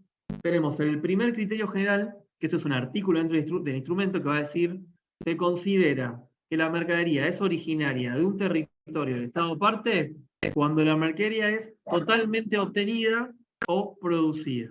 Entonces, va a ser totalmente obtenido cuando yo uso insumos nacionales para fabricar una mercadería. Por ejemplo, yo voy a fabricar una mesa de madera y esa madera que yo uso es nacional, la mano de obra es nacional, la energía es nacional, la empresa es nacional, el pegamento es nacional, todo lo fabrico acá. Entonces lo que hago yo es armar una mercadería totalmente obtenida con insumos nacionales. Esa mercadería se considera originaria del país porque los insumos son nacionales.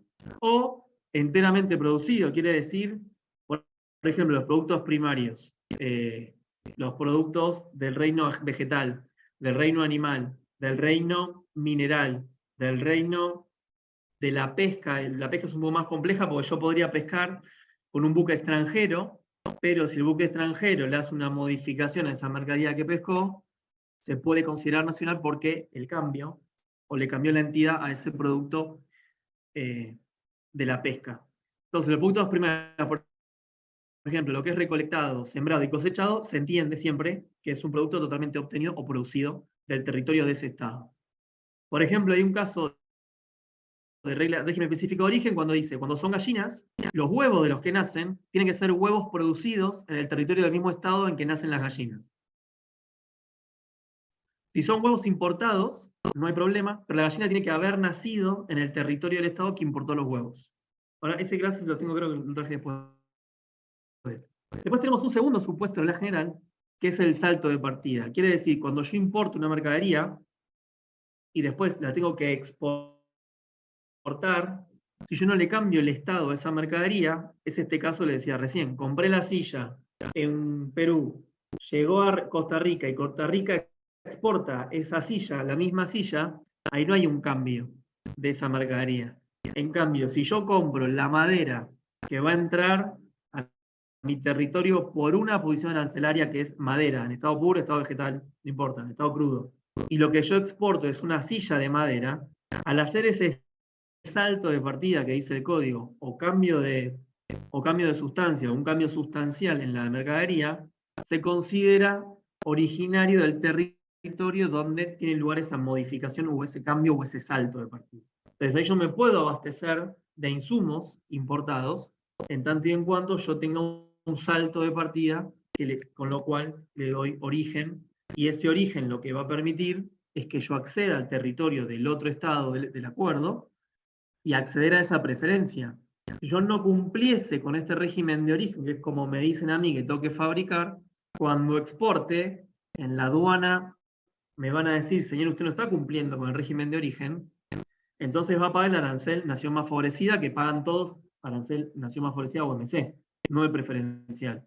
La única forma que yo tengo de acceder al arancel preferencial es acompañando mi despacho aduanero con un certificado de origen, que efectivamente dice, esta empresa fabricó esta silla con esta madera, y yo cómo hago todo este certificado de origen. Voy a llevar mis facturas de compra. Y acá también es un punto a tener en cuenta que existen 3 familias de acuerdos comerciales respecto a los regímenes de origen. O sea, el régimen de origen a mí me habla de qué familia participa el instrumento. Entonces yo tengo, por ejemplo, las autoridades, los acuerdos comerciales de países de América Latina o países intraladi, los que certifican origen son las cámaras de comercio. Yo acá voy a la Cámara de Comercio, en cualquiera de los países de ALADI, le llevo mi factura, mis productos importados, le muestro mi mercadería y todo lo demás, y la Cámara certifica que efectivamente yo usé estos insumos para fabricar esta mercadería. Entonces dice, certificado de origen, muy bien, esta empresa usó este insumo, este certificado de origen va al despacho aduanero, cuando llega al territorio de mi estado social, imagínense, llega a Brasil, mi certificado de origen, en la aduana de Brasil me dicen, ok, está muy bien, usó el origen, usted no va a pagar el arancel o paga el preferencial, dependiendo de lo que haya. Ahora, si yo no le mando certificado de origen o no puedo comprobar el origen, en la aduana de Brasil me dice, señor, usted no comprobó origen, va a pagar el arancel nación más favorecida. Punto. Entonces, fíjense la importancia de esto del origen. Después tenemos un tercer criterio para acreditar el origen, que es el requisito de valor de contenido regional. Entonces acá, no importa, yo tengo un salto de partida en las mercaderías, lo que me va a decir es lo que justamente como dice el nombre, es un contenido regional de valor. Quiere decir que yo en el valor de mi mercadería, si mi mercadería vale $100, el 60% de esos $100 lo componen piezas producidas en Argentina y el 40% restante son piezas que traje yo de otros países, no importa de dónde. Porque el valor regional se lo estoy dando con mis insumos. Esto pasa, por ejemplo, en lo que son automóviles. Si yo importo los asientos, los tapizados y el guardabarros, pero todo lo demás es industria nacional, se considera que ese automóvil es originario de Argentina. Ahora, si yo importé el motor, el chasis, los asientos, el volante, todo, la mayoría, y solamente acá lo ensamblo, ese ensamblaje no aporta origen, porque los insumos no son nacionales.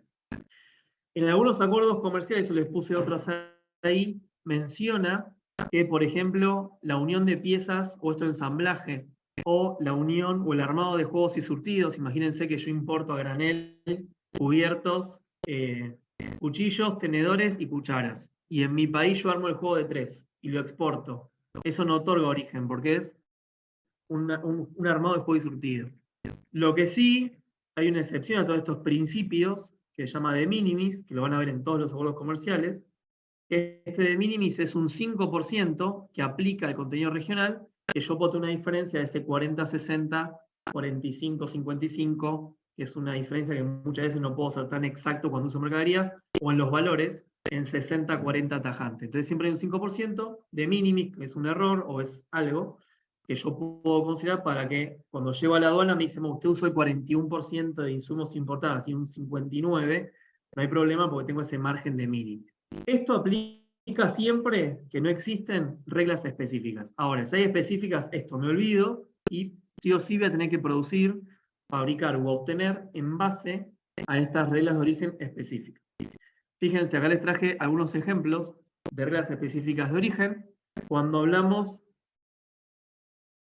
de cualquier producto de origen animal no expresado ni comprendido en otras partes, o sea, lo que queda residual, siempre se va a exigir un cambio de partida de la 0501 al 0511 de cualquier otro capítulo. Fíjense, si es un producto de reino vegetal, esto lo traje de ejemplo, cada partida tiene su régimen específico. Perdón. Me encanta el tema y me emociona y hablo y me voy a tomar agua. Nota de sección 2, fíjense que las mercaderías agrícolas y hortícolas que se cultivan en el territorio de una parte deberán ser tratadas como originarias en el territorio de otra parte, aun cuando se cultiven a partir de semillas, bulbos, tubérculos, rizomas, esquejes, injertos, retoños, yemas u otras perlas vivas de plantas importadas de un país no parte. Entonces fíjense, si yo importase semillas y produzco las plantas acá, esas plantas se consideran originarias, pese a que las semillas son extranjeras. Para plantas vivas, fíjense, y producto de floricultura, me pido un cambio de partida de 0,601 a una 604, siempre cogí otro capítulo, y así con cada una. Fíjense, bueno, esto para las plantas, que es algo bastante primario. Ahora, cuando son manufacturas, fíjense cómo se empieza a complejizar, por ejemplo, una manufactura de capítulo 73, que es de fundición de hierro, fíjense todo lo que me pide. Un cambio a la partida 6308 y cualquier otra partida, excepto los cambios que resultasen de los siguientes procesos efectuados sobre ángulos, cuerpos o perfiles clasificados en la partida 6616. O sea, si pasa todo esto, no se cumple la regla de origen.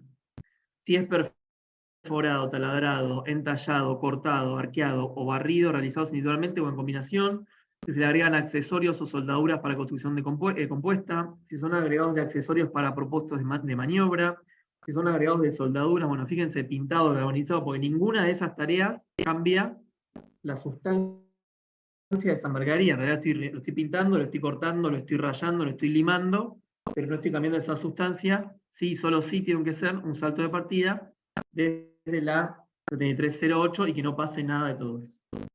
Entonces, con esto repasamos, ahí voy a las preguntas que hay un montón, repasamos un poco el paralelismo entre las normas OMC, que es para todos por igual, general, con los seguros comerciales, tema arancelario de uno y otro, régimen de origen dentro de los seguros comerciales, y repasamos esto de las canastas de desgravación, que entiendo que es un tema un tanto complejo, así que no voy a avanzar mucho más sobre esto. En todo caso, la próxima clase, si tienen una pregunta, me la pueden mandar por correo y lo seguimos hablando por ahí, para no perder más tiempo con esto. Pero fíjense además, esto que veíamos también en las clases anteriores, que son todas las disciplinas que incluyen los acuerdos comerciales que no forman parte del derecho de la OMC. Entonces tenemos, convergencia regulatoria quiere decir que los países van a poner de acuerdo para que las medidas no arancelarias sean las mismas para los dos. Imagínense, yo exijo, hay un caso muy interesante que es el caso de textiles para el Mercosur, que se llevó a un acuerdo en materia de textiles porque cada uno aplicaba diferentes normas, ¿no? Entonces teníamos, bueno, que un país aplicaba un sistema de etiquetado con los quid del fabricante, el otro país le pedía los quid del fabricante y de el contenido de las fibras. Otro país pedía que para el despacho sea, la prenda tiene que estar planchada. Otro país pedía, no sé, bueno, que el algodón sea no sé qué, no sé cuánto. Entonces, como había una disparidad normativa, por más que estemos todos de acuerdo que las textiles van a circular libremente dentro del Mercosur, nos teníamos que poner de acuerdo también qué otras cuestiones hacían las prendas. Entonces, esta convergencia regulatoria es fundamental. Si les interesa este tema, busquen la decisión mercado común sobre etiquetado textil, y ahí para todos los países del Mercosur van a tener que usar los mismos etiquetados, por ejemplo. O los alimentos. Todos los alimentos van a tener que tener en las etiquetas la misma información. Nutricional, no sé, bueno, ahora tiene todo etiquetado frontal, pero nutricional, de peso. Ojo con eso también, porque puede variar de país a país. Los sistemas CIMELA, que son los sistemas de pesos y medidas, entonces puedo tener que un país use libras y otro use kilos.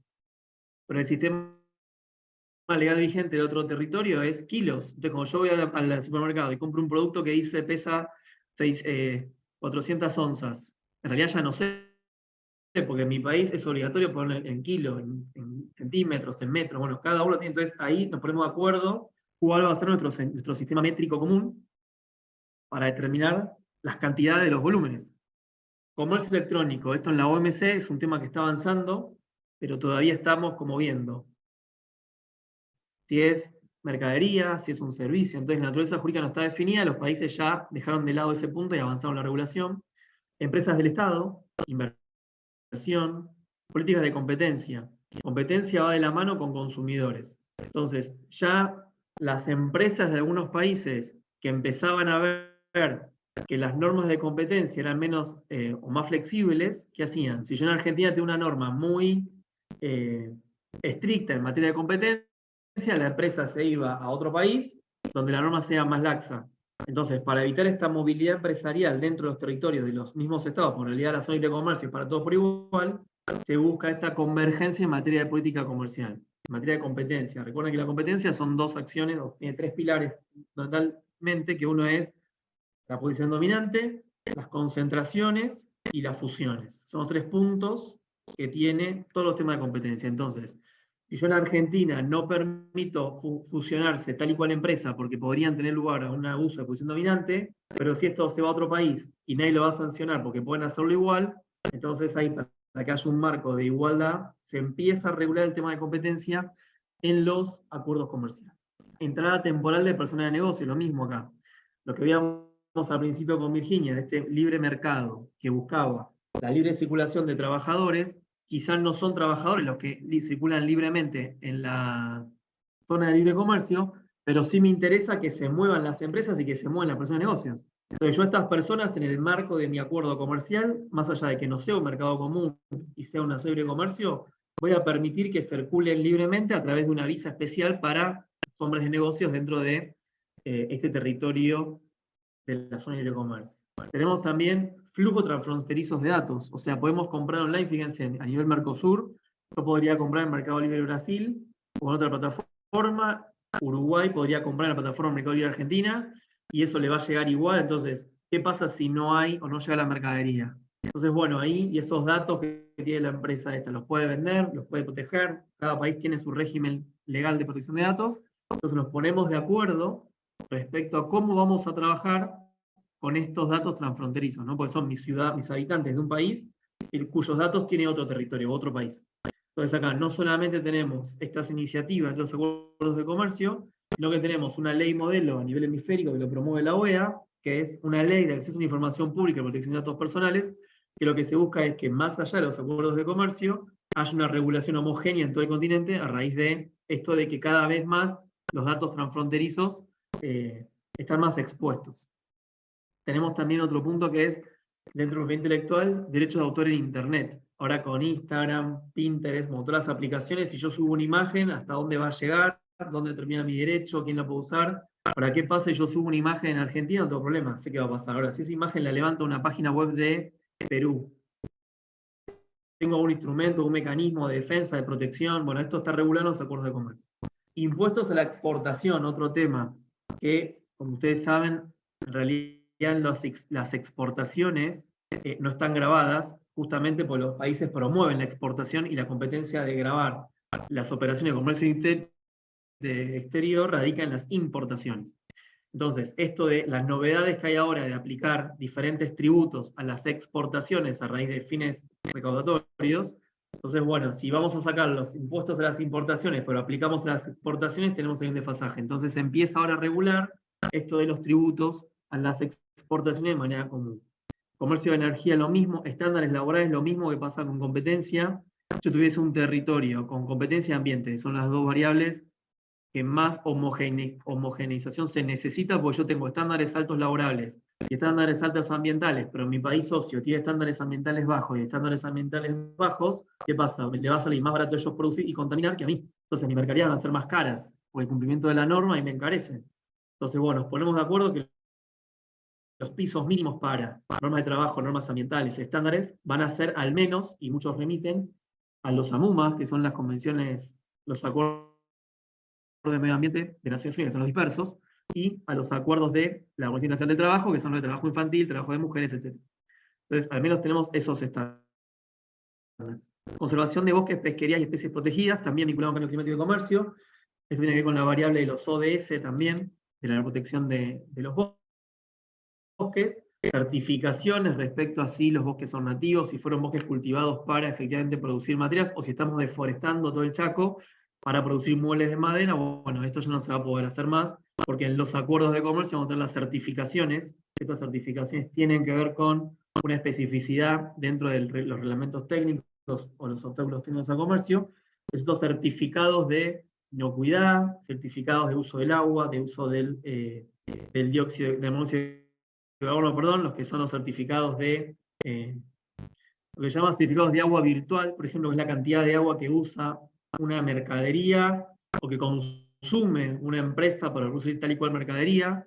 Entonces yo esa agua virtual, que no estoy computándola, tengo que empezar a computarla, para ver si yo consumo más agua o menos agua, o si me conviene más ir a producir otro país u otro país.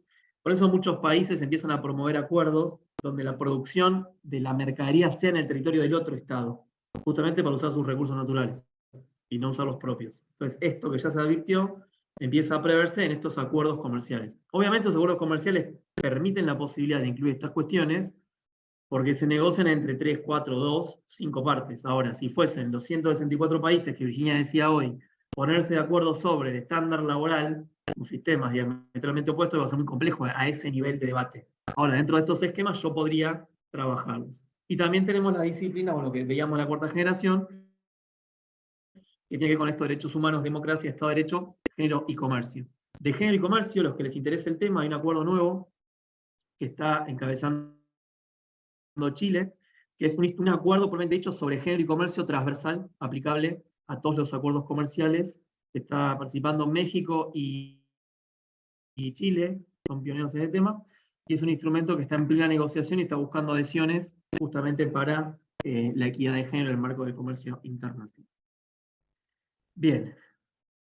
¿Cómo convive entonces el sistema multilateral del comercio con los acuerdos comerciales? Y ahí, fíjense, todos los países miembros de la OMC están obligados a notificar a la OMC los acuerdos comerciales regionales, de hecho los pueden consultar de esa página. El 14 de diciembre de 2006, el Consejo General de Mercancía de la OMC fijó un procedimiento para evaluar estos instrumentos. Entonces, ustedes ven la página web, y después se las comparto, y pueden ver si el instrumento está notificado por el artículo 24, por cláusula de habilitación, si es de comercio de mercadería, si es de servicios, si es de los dos, si participa un país en desarrollo, etc. Este mecanismo de transparencia negociado en el grupo de negociación sobre las normas prevé, bueno, la obligación de notificar y las modificaciones también se notifican. Y este Comité de Acuerdos Comerciales Regionales examina los acuerdos comprendidos en el artículo 24 del GATT, del 5 de la GCS, y el Comité de Acuerdos de Comercio y Desarrollo va a examinar los acuerdos comerciales que se celebran o se notifican al amparo de la cláusula de habilitación que vimos en la clase pasada. Bueno, terminamos de repasar un montón de temas, un picadito de acuerdos comerciales, aranceles, medidas no arancelarias, régimen de origen, las listas positivas. Otra cosa que no les dije, que los estados pueden, dos cosas no les dije, ahora me acuerdo. Cuando hablaba de familias de acuerdos, hay 3 familias de acuerdos. La primera es la familia de América Latina, que son los que promueve el ADI, que acá la entidad certificadora del origen son las cámaras comerciales. O sea, las cámaras comerciales notifican a la LADI quiénes son las personas que van a firmar. Dicen, bueno, Virginia Perrino es la persona autorizada en Argentina para certificar origen. Listo, entonces a LADI anota ahí una persona, Virginia va a firmar todos los certificados y con eso va a circular dentro del Mercosur el certificado. Los acuerdos que forman parte de la Unión Europea, que es un sistema mixto, en el cual el certificador es el exportador, donde dice con declaración jurada, sí, yo usé estos insumos importados, así, así, así. Esa declaración jurada que hace el exportador lo visa solamente la Cámara de Comercio por una competencia delegada del Estado, lo visa y con eso ya es suficiente, y el sistema norteamericano, los acuerdos de comercio, donde el régimen de origen solamente requiere la declaración jurada del exportador. No hay intervención ahí estatal ni nadie, solamente el exportador hace el certificado.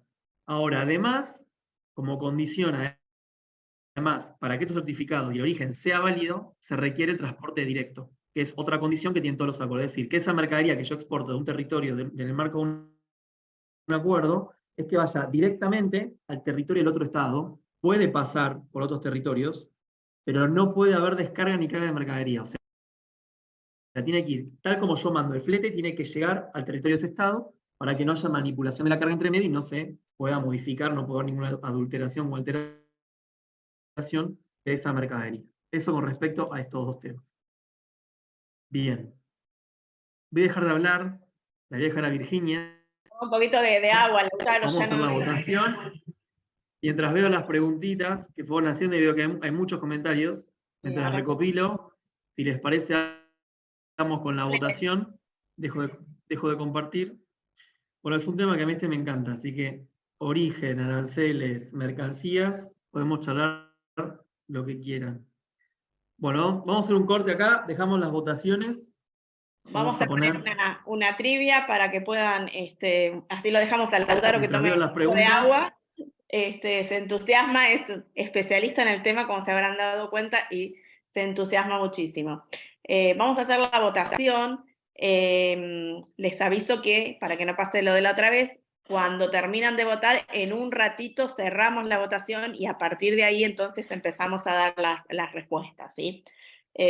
Bueno, obviamente esta clase es una presentación del sistema multilateral, porque necesitaríamos un curso aparte, ¿no? Para hablar del sistema multilateral de comercio, porque como se habrán dado cuenta, tiene un montón de aristas y variables. Mientras Lautaro va leyendo, toma agua y va leyendo la cantidad de preguntas que hay por ahí dando vueltas, recordemos también que un poco lo habíamos hablado en las clases anteriores, ¿sí? Que en el 2001 se lanza la ronda Doha, ¿sí? Una de las rondas de la OMC, y la ronda Doha todavía no está cerrada, ha fracasado, ¿sí? En cierta forma se dice que ha fracasado porque no se han logrado alcanzar los acuerdos mínimos lanzados en ese momento y que tenían en cuenta las diferencias entre los países en desarrollo y desarrollados, y que tenían como objeto incorporar formalmente y totalmente a los países menos adelantados y los países en desarrollo al sistema multilateral. Y frente a eso, frente a la imposibilidad de avanzar demasiado en la ronda Doha, fueron surgiendo otros temas nuevos, todos estos temas de tercera y cuarta generación a los que hacía referencia Lautaro. Entonces, obviamente la OMC ha quedado en cierta forma rezagada, ¿sí? Frente a la posibilidad que tiene la utilización de estos acuerdos regionales de comercio, a los cuales venimos haciendo referencia desde el principio, ¿sí? Para negociar todas estas disciplinas que como vemos han quedado fuera de la OMC. Bueno, cuando vos quieras, Lautaro, con las preguntas. Mientras responden la encuesta. Pregunta de Daniela Calá. Buenas tardes, una consulta. ¿Qué se entiende concretamente por legislación laboral armónica? Bueno, ahí existen dos formas. Si vos ves el acuerdo del NAFTA, el originario o el Telecan en su momento, establecía estándares laborales que las legislaciones internas de los países tenían que adoptar. Entonces, todos los países tenían que tener leyes nacionales con los estándares que prevía este acuerdo. Los acuerdos más modernos ya prevén una especie de, cuando internalizás el instrumento comercial, ya estás internalizando las normas vinculadas a las cuestiones laborales. Esto que veíamos hoy, que yo comentaba, por ejemplo, los tratados de la OIT vinculados a trabajo infantil o trabajo de mujeres o la cantidad de horas, etc. Esa es la armonización. En algunos acuerdos se prevé unos estándares y en otros ya son los instrumentos internacionales citados los que pasan a formar parte de esos entramados jurídicos. Seguimos. Joaquín González. El flujo de las mercaderías entre los países. Perdón, con relación a eso, en el caso de que exista un mercado, como es el caso de la Unión Europea, ¿sí?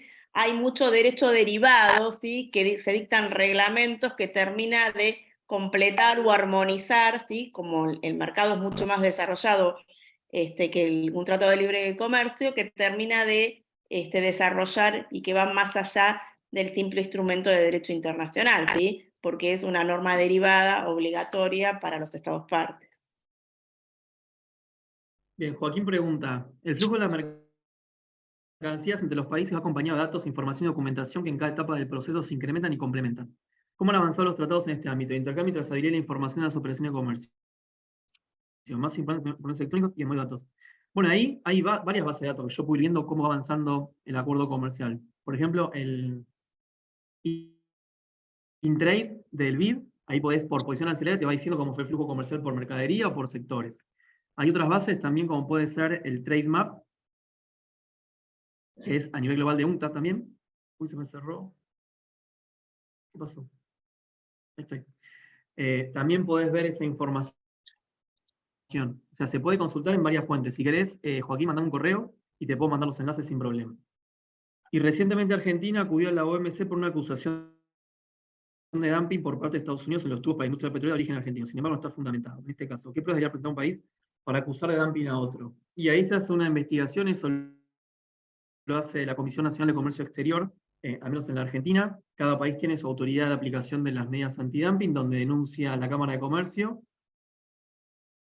denuncia que el país está haciendo dumping, o la importación está haciendo dumping, la empresa exportada está haciendo dumping. El Estado realiza una investigación con los precios de mercado de esa mercadería y si detecta que hay dumping, aplica la medida. Es una resolución administrativa donde se fija un dumping para tal posición arancelaria cuando la mercadería proviene de determinado territorio. Así que ahí habrá que ver los fundamentos que presenta Estados Unidos para esto. Pregunta, ¿puede un país como medida de protección arancelaria estacionaria colocar en su ley arancelaria un gravamen resultante del arancel aplicado más el consolidado? No. No, porque el arancel consolidado es el máximo que puede aplicar.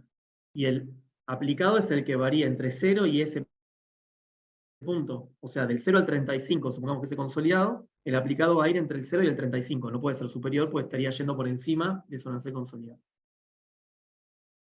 Otra consulta. La limitación al acceso a dólares para las importaciones y los impuestos aplicados por las obtenciones de uso comercial pueden ser considerados como un gravamen indirecto sobre las importaciones. A ver qué me dicen. Andrea, perdón. Respecto a la encuesta, solamente la opción que me dice de la comercio detuvimos compartido. nosotros para que vayan viendo los resultados. Sí. Ah, ok. Está bien entonces. Vuelvo a eso. En realidad, las restricciones cambiarias no deberían ser tenidas en cuenta en este punto respecto a las normas de la OMC, porque la OMC no hace alusión a normas cambiarias o de este tipo respecto al comercio internacional. En realidad es un problema interno que el Estado debería resolver y decide resolverlo a través de esta medida. Puede ser si yo aplico, por ejemplo, cuando en alguna provincia o en algún sector se quiere un impuesto, por ejemplo, un impuesto extra en el puerto, carga y descarga, eso sí, podría ser un tema de disputa en la OMC, porque estoy generando un nuevo tributo, que es lo que no puedo hacer, y es un tributo no vinculado a los abonados, sino es otro tipo de tributo. Pero en este caso, en principio, no. Recuerden que cuando hay cuestiones de tipo cambiarias, hay un artículo en la OMC que habla de este tema, que es el artículo 7, que habla sobre las salvaguardias vinculadas a cuestiones de tipo cambiarias de balanza de pago. Entonces, en algunos casos se permite hacer este tipo de medida, justamente para hacer frente a un déficit fiscal frente a una balanza comercial. Pero bueno, habría que lo más en profundidad. Bueno, No hay más preguntas, me dice Andrea. no. Bueno. ¿Querés ver la encuesta, Lau, la trivia? Dale, empezamos bien con la trivia. Bueno. Porque no encuentro Acá estamos. A ver si. ¿Lo podés ver? Sí, la primera, ya vamos viendo las votaciones, dice, el mercado común supone un grado de integración avanzado, etapas previas, zona de libre comercio y unión aduanera, institucionalización desarrollada, todas las anteriores. Bueno, en realidad serían todas las anteriores. Vamos con las dos. Las libertades del mercado implican la libre circulación de bienes, personas, servicios y capitales, ¿sí? La 3, el mercado común. En el mercado común los estados deben negociar todo lo anterior que dijimos, ¿sí? Condiciones laborales, normas sanitarias y controles básicos, regulaciones armonizadas sobre transacciones transfronterizas. ¿Querés seguir, Lautaro, por favor? La 4. Es que no puedo verlo yo. Bueno, sigo entonces. Dentro de las desventajas de los procesos de integración se encuentran básicamente la resignación de áreas propias de su competencia para los estados, ¿sí? La OMC viene a reemplazar el sistema creado por los acuerdos sobre el Acuerdo General del GATT de 1947. La OMC se estructura sobre el Acuerdo de Marrakech, que en materia de mercadería contiene, básicamente, como decíamos, un anexo, que es el Acuerdo del GATT, más 12 acuerdos más sobre mercadería. Vamos a la 7, la desgravación arancelaria de los ACR tiene como punto de partida los aranceles de exportación notificados a la OMC en el marco del principio de nación más favorecida, los aranceles de importación notificados a la OMC en el marco del principio de nación más favorecida, los aranceles notificados a la OMC en el marco de la nación más favorecida y todos los anteriores. La respuesta a la U sería todos los anteriores, ¿correcto?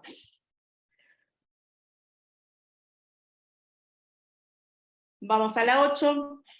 El régimen de origen de los ACR tiene por finalidad determinar cómo y dónde se producen las fábricas, o se producen o fabrican los productos. Determinar el valor de la transacción de las mercaderías, permitir aplicar criterio flexible, todas las anteriores son correctas. ¿Cuál sería la respuesta correcta?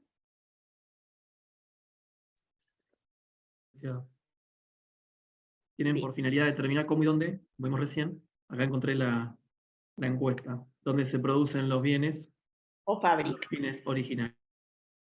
Sí. Vamos con la 9.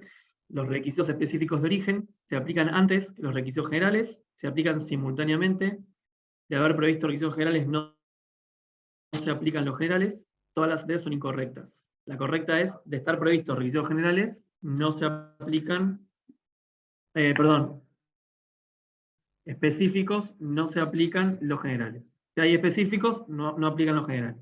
Vamos a la última pregunta. Dependiendo del grado de integración previsto en el acuerdo, las canastas de desgravación prevén tramos que se determinan de la siguiente manera: a través de letras según la categoría, a través de negociaciones de mercaderías, llegándose a un acuerdo entre las partes, o todas las anteriores son correctas. La correcta es a través de las letras, que vimos que cuanto más cerca de la A, más rápido desgrava, y cuanto más lejos de la A, más lento va o más tiempo va a llevar la desgravación. Bueno, me traen los resultados, entonces les agradecemos por su tiempo esta tarde. Nos encontramos el próximo martes ya con la última de las clases, vamos a ver ahí un poco más. Así que bueno, gracias a todos por su tiempo esta tarde. Nos vemos Muchas el gracias. próximo martes. Que tengan buena semana. A la próxima.